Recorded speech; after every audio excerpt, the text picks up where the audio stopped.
This is Judge Joe Brown, and we're listening to We All Be News. News-free Dixie for the 21st century.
Good evening, boys and girls, scholars and laymen. This is your friend, Brother Ron, also known as R2C2H2, the Artivist, and I'm with We All Be News. We are at the site in Southampton County, just several miles outside of Cortland, Virginia, which used to be known as Jerusalem, Virginia.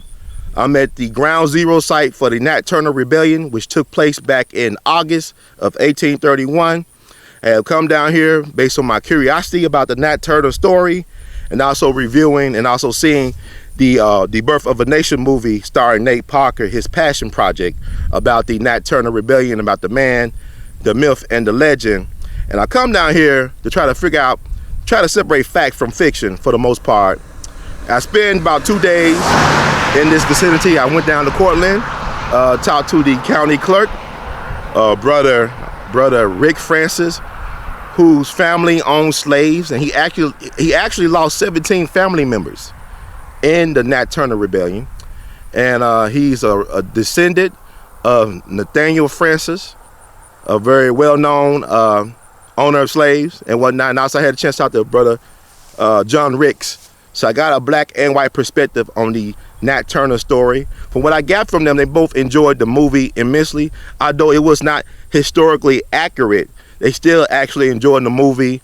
As a matter of fact, Francis thought it was better than expected, and it was also Oscar worthy. That's what Francis said, the guy who lost 17 members to the Nat Turner Rebellion. Now I'm here, boys and girls, scholars and laymen, to understand, to relate to you the importance of traveling yourself to get your own information. Depending on movies to provide you with history lessons is intellectual lazy. Once again, let me say, depending upon movies to educate yourself about your story, his story, is intellectual lazy. Because movie is a medium, basically it's art, but also it's propaganda. And how can you justify stuff in Nat Turner's 31 years of existence in just 2 hours, if not 3 hours? So the purpose of anything, as far as you have an intellectual curiosity, is to go seek out the information yourself.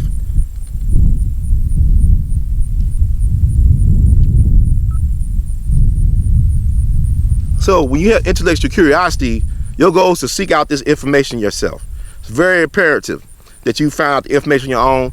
Try to locate primary sources. If you can't get primary sources, try secondary sources and so forth. But the goal is to learn how to find things for yourself and also to critically think about these things. To critically think on your own. Very important. You critically think. So with this said, it's interesting to know that Nat Turner Rebellion happened in 1831. The Nat Turner Rebellion happened in 1831. It's now 2016, and people are still afraid, black and white, in Southampton County to even really acknowledge Nat Turner and his rebellion. Regardless how infamous it was and how long ago, people are still afraid to bring up his name in public. They do not talk about Nat Turner in the school system, from what I understand. He's no longer in the textbooks. No, I had talked to people growing up. They said it was maybe like 2 or 3 sentences of Nat Turner in the textbooks. And actually, you know, me being from Memphis, I actually learned about Nat Turner when I was elementary school. Not because of my textbooks and whatnot, but because I had a thirst for knowledge. I was known for reading biographies and autobiographies and books on my own. I did not have to be told by a teacher or a school system that reading is fundamental. Reading was very important to the development of my mind as well as my creativity and imagination. So I was reading, so I knew about Emmett Till, Nat Turner, and all these things, even the Fort Pillow Massacre before I left elementary school, because I had a thirst for knowledge and for reading, and a love for reading. Now, I have met black people in their 30s and 40s and even older that have yet to hear or have heard only of Emmett Till and Nat Turner, things of this nature, as an adult. This is not to blame them, but in the words of Malcolm X, only a fool will let their enemies be the primary educators of their children. Once again, to quote the immortal L. Malik Shabazz, brother Malcolm X, he said, only a fool will let their enemies be the primary educators of their children. Now, with that said, I am here at Ground Zero Black History. I'm here on the scene, and I want to give you a summation. Like I said, they're not teaching Nat Turner in the schools here in Southampton, where he's from, when he was born October 2nd, 1800. Now, what was going on October 2nd, 1800? What was going on October 1800? Well, on October 10th, 1800, you had the brother General Gabriel, some of y'all know as Gabriel Prosser. Brother General Gabriel was executed by the state in Richmond, Virginia, back on October 10th, 1800. You had the Haitian Revolution going on in Haiti. You had the white brother, freedom fighter, liberator, John Brown. He was born in May of 1800. So 1800 was an interesting year when Nat Turner came through, when he made his debut. And, you know, it was in 1831, August 1831, Black August. I believe August should be another Black History Month.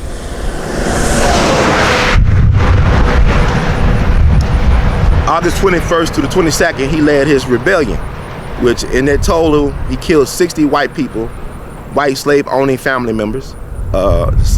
He killed 60 white-owning slave families.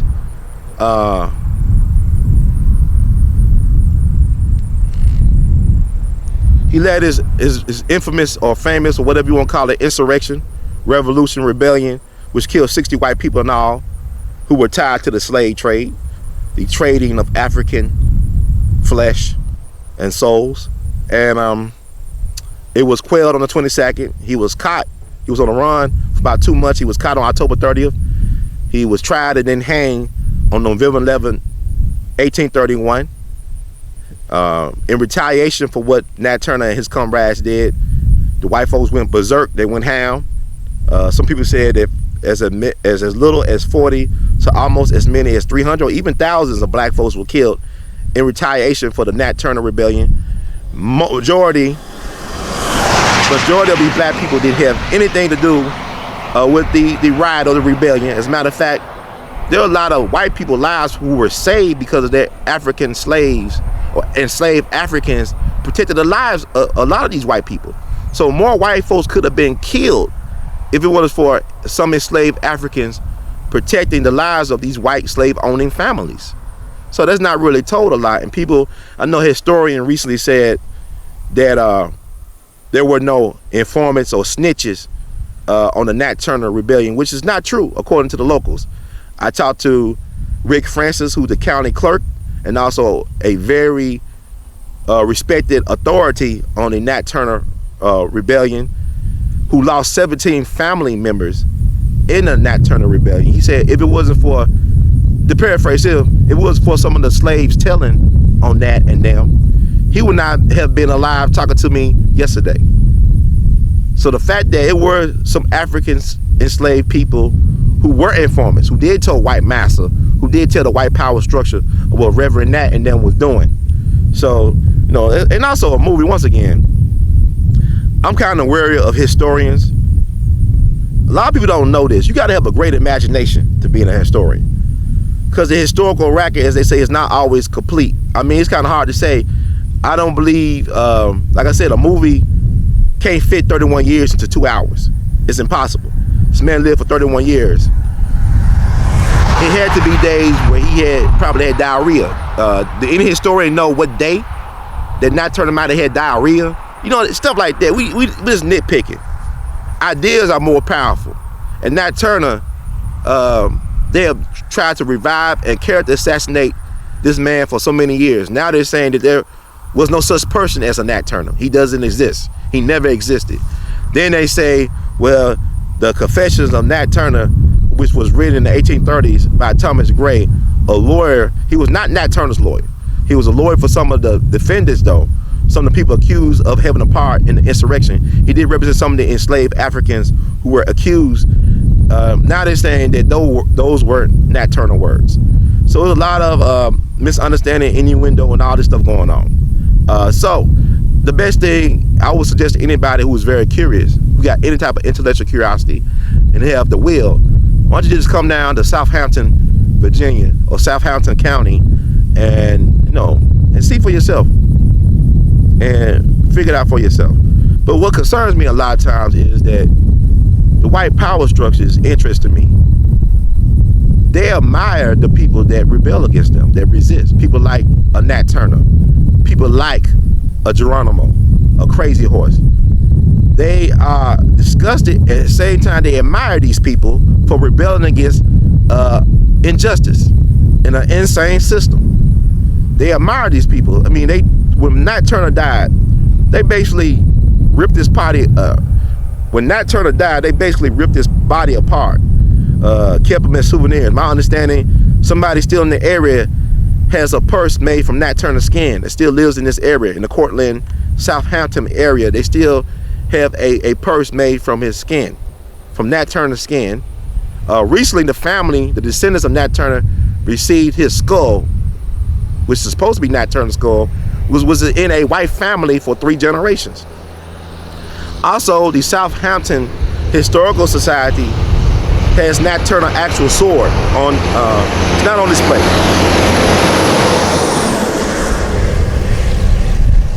They have Nat Turner's actual sword, and they don't want to show it.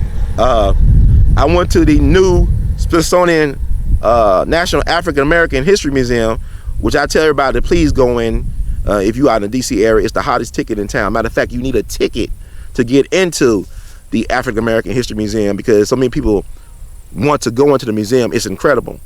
And they actually have Nat Turner's Bible on display at the museum, which is incredible, considering that the white power structure did all it could to destroy his body. But here's the thing. Why would they hold on to that? Why would they hold on to the sword and the Bible and even the skin purse made from his skin, which is fascinating. I remember when I went to the African American History Museum, one of the best well-preserved artifacts on display was Emmett Till's original coffin, the coffin he was buried in, the coffin that he was in when his body was on display for the world to see. That coffin was shining. And I noticed in white supremacist culture, in the white supremacist system, the things that are used to oppress, repress, terrorize, and traumatize black folk is always in mint condition. Once again, the things that are used to torment, oppress, repress, terrorize, traumatize, and all that bad stuff is always in mint or in excellent condition. So I wonder, they got the sword, they want to show it, but also I'm also curious. You gotta ask yourself, what type of people will hold on to a man's skull for several generations as a trophy? Now they say that the Skulls and Bones, the infamous or famous organization, the Fraternal Order of Skulls and Bones, which is associated with Yale University, which produced several presidents like William Howard Taft, both Bushes, the Clinton, Bill Clinton, people like that, that they actually are in possession of the skull of Geronimo, which was allegedly stolen by Prescott Bush from his resting place. Prescott Bush is the father of George H.W. Bush and the grandfather of George W. Bush. Senator from Connecticut, alleged Nazi sympathizer and financier. That Prescott Bush, okay? So what is it with white supremacist culture that they need these type of trophies, these war trophies of people that rebelled against them, which is very curious. You know, I heard even that there are some white folks who family have in their possession the teeth of Patrice Lumumba, the prime minister of the Congo, whose body was basically dissected and all types of stuff done where they would not have a memorial or some type of gathering place for black power resistance to white colonialism. So they basically destroyed his body, but they kept his teeth. That's the rumor anyway. But it wouldn't be hard to figure it out if it was true. So with that said, there is no memorial, no official memorial to Nat Turner. My understanding that the descendants are not having any parts of the tour that the county is trying to initiate, headed by the Southampton Historical Society. My understanding that the descendants are not involved. I had heard an interview recently that one of the descendants of Nat Turner, she was not pleased at the fact that the family was not allowed or was not involved in some of the money-making opportunities of the Nat Turner story. You know, people have been coming down to Southampton ever since the movie came out. Regardless of what they be telling y'all, the movie is great for what it is. It's a miracle that a Nat Turner movie was ever made to begin with, so you should go see it for yourself and have your own opinion. Now with that said, it is really insane when you think about it. I'm from Memphis. There is no memorial to Nat Turner in Southampton. People still speak his name as if taboo. And yet in Memphis, which is 80% black, we have this big giant Confederate monument to General Nathan Bedford Forrest, a military genius, but also a notorious slave trader. One of the biggest slave traders before the Civil War. A war criminal who massacred hundreds of black troops in what is now known as Fort Pillow Massacre, as the Fort Pillow Massacre. He not only massacred black soldiers after they surrendered, but he also killed women and children. His troops did. And you can go to primary sources online. They did a congressional investigation, and there are primary sources on both sides, on the Confederate side as well as the Union side, that would attest that it was indeed not only a massacre, but also, in their words, a slaughter on both sides. So let's not, sugarcoat this. This man, according to some of the sources, you can read this for yourself online, black soldiers' eyes were bayoneted out. You know, the knife that's on the end of those rifles back in the day? They used bayonets to poke the eyes out, to gouge the eyes out of black soldiers. They skinned black men alive. They set them on fire. Some of the wounded was buried with their heads out, so at nighttime the critters like possums and raccoons could eat at their faces. You had some that was wounded, they pretended like they were dead. One soldier survived after they buried him by turning his face the other way so he could breathe. He was able to survive for days. So you had all these in the primary sources, from the soldiers as well as from other people as well, who was there when that thing happened. So we got General Nathan Bedford Forrest. Not only was he a war criminal, in the best sense of the word, regardless of what everybody want to say, he also was the first Grand Wizard of the Ku Klux Klan. He's the first Grand Wizard of the Ku Klux Klan, among other things. And here, what I'm saying is, in a city like Memphis, one of the top 20 big cities in America, he is buried permanently underneath a horse statue, a equestrian statue of his likeness, which was turned around in the 40s to face the south, okay? His remains, along with his wife's remains, have been lying under that horse since 1904, 1905. He's just blocks away from where they assassinated Dr. King at the Lorraine Motel, and also blocks away on Bill where they ran Ida B. Wells Barnett out of town and out the south. So this symbol of white supremacy underneath this multi-million-dollar monument is being maintained by the taxpayers of Memphis, a majority black city, a chocolate city, it's maintained that statue. But yet, in Southampton County, Nat Turner rebellion happened before the Civil War, almost 30 years before the Civil War, and there is no mention of him in their history books. There is no likeness, no statue, no memorial of Nat Turner at all. But yet, you go to the courthouse, there's this big phallic symbol for Confederacy. They got a Confederate War Memorial. They got a phallic Confederate War Memorial at the courthouse. And Southampton is also the same county where Dred Scott is born. Boys and girls, scholars, laymen, Dred Scott, who was told in 1857 that he has no rights that a white man is bound to respect. He was told that in a courthouse, in the old courthouse in St. Louis, which is also kept shiny in mint and excellent condition, as a reminder that niggas, you better know your goddamn place, because you step out of line, your final place will be your resting place. This is where we at. And also in Southampton County, also in Jerusalem, where Nat Turner rebellion was stopped 2 miles outside of Jerusalem. They have streets that were named. They got streets that were named 20 years ago, in 1996. Blackhead Signpost Street, Hanging Tree Street.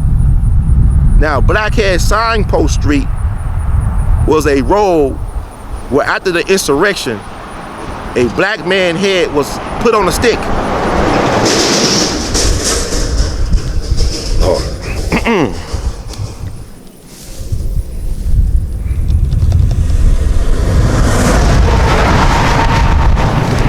They actually impaled a black man's head after the Nat Turner insurrection. The white folks were so afraid, or so ruthless, or so barbaric and savage, more likely, that they actually decapitated a black man and put his head on a stick and called it Blackhead Signpost Street. That was the unofficial name for Blackhead Signpost Street until 1996. We had white and black folks on a committee that said we're gonna call this Blackhead Signpost Street in honor of that traumatizing thing. Now that was 20 years ago. I didn't say 1896. It's 1996 that these people, I was gonna say something else, but these people decide that we're gonna call this street officially Blackhead Signpost Street. You got black folks that live on the street. They got another street called the Hanging Tree Street. The Hanging Tree Street. The Hanging Tree Street is just what, boys and girls, scholar laymen? This is where they hang black folks at. They had a tree on that street where they hung black folks. And in 1996, they decided, the good folks of Southampton County, to call it the official Hanging Tree Street. The Hanging Tree Street. So you got Blackhead Signpost Street, Blackhead Signpost Street, and you also got Hanging Tree Street. Hanging Tree Street. Why not any Nat Turner memorials or tributes? I know he's a controversial figure, but we could all agree that he was on the right side of history. What he did was horrible, but war is hell. People say, well, his wife was not raped. I don't know what happened to his wife, but I'm sure that Nat Turner seen and was exposed to rape phenomena, to rape culture. You talking about rape culture? Slavery was a rape culture. What they did to black folks, the original sin is slavery, and slavery was most definitely a rape culture. Not only were women being raped, you had men and children being raped. Once again, you had African men and women, as well as African children being raped. Men, women, and children of African descent was raped by slave masters, slave traders, and even their women. This is well documented. A movie I would suggest you all see, because some of y'all was disappointed there was not enough bloodshed in The Birth of a Nation. Y'all thought y'all were gonna see a Quentin Tarantino movie. But I tell you, a movie that make anything done by Quentin Tarantino look like a PG-13 flick or even a rated PG movie will be Goodbye Uncle Tom. I want everybody out there, if you could stomach it, because it's very, woo, Goodbye Uncle Tom. That movie should be online. View the director's cut. Now the summary, I'm gonna give you a summary of the movie. The movie is about these documentary filmmakers go back in time from the present day. During that time period, the present day was like the 60s and 70s, during the Black Power, Civil Rights Movement era. So these documentary filmmakers go back in time into America's past. And they go and witness the horrors of slavery for themselves. Now, they get their information from primary sources, from diaries, journals, newspapers, and whatnot of that time. So a lot of the people that they portrayed from the historical point of view are historical characters, like J. Marion Sims. I'm about to head out to South Carolina, Charleston to be in fact. But J. Marion Sims is a native of South Carolina, was a native of South Carolina. He was the father of gynecology. The father of gynecology, the study of the vagina. We all know, if you know, vagina studies. The father of gynecology, J. Marion Sims.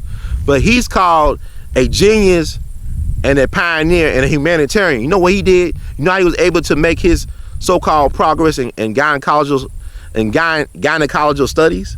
He actually experimented and tortured black women, destroyed their wombs, their vaginas. This is what he did. He dissected black women's vaginas. He didn't even give them any type of anesthesia. So he was ripping up black women's wombs and vaginas, all in the name of progress in science. And they acknowledge that he's the father of gynecology. Now, black folks, how the hell are you going to get justice from people that acknowledge a man like J. Marion Sims being the father of gynecology when he tortured your women? This man he used crude metal objects, just anything, just ripping up their vaginas without any type of painkillers, without any type of anesthesia. And these are the people you want to be with and want to beg for justice for. These are the folks that you agree with when you say, I'm going to vote for the lesser evil. Yet you complain about police brutality, but yet you are willing to vote for the lesser evil. And I'm glad I brought up Dred Scott, because Dred Scott, what they told him in 1857 still applies to black folks today. Dred Scott is buried outside of all places, Ferguson, Missouri. I call it Missouri for good reason. We know better than Dred Scott if you black. If you call black, that's a color in the crayon box, okay? So where do you come from? What's your mother tongue? You're not a citizen. Because anytime you got to vote for your right to vote, let me rephrase it. Anytime they got to renew your right to vote, your so-called right to vote, like they renew your driver's license every few years, you're not a citizen. Let me repeat. If you got to renew your so-called voting rights like you do a driver's license, then you are not a citizen. If you fall in this category, then you are not a citizen. That's all I'm saying. So with that said, boys and girls, Scott Layman, thank you so much for listening to me. But to edit some of this stuff down, but you get my idea. They could show black snuff films all day. They could show black folks getting killed all day by police. They can help black folks even pay money to upkeep symbols of white power and supremacy, like Confederate monuments. But we can never talk about Nat Turner.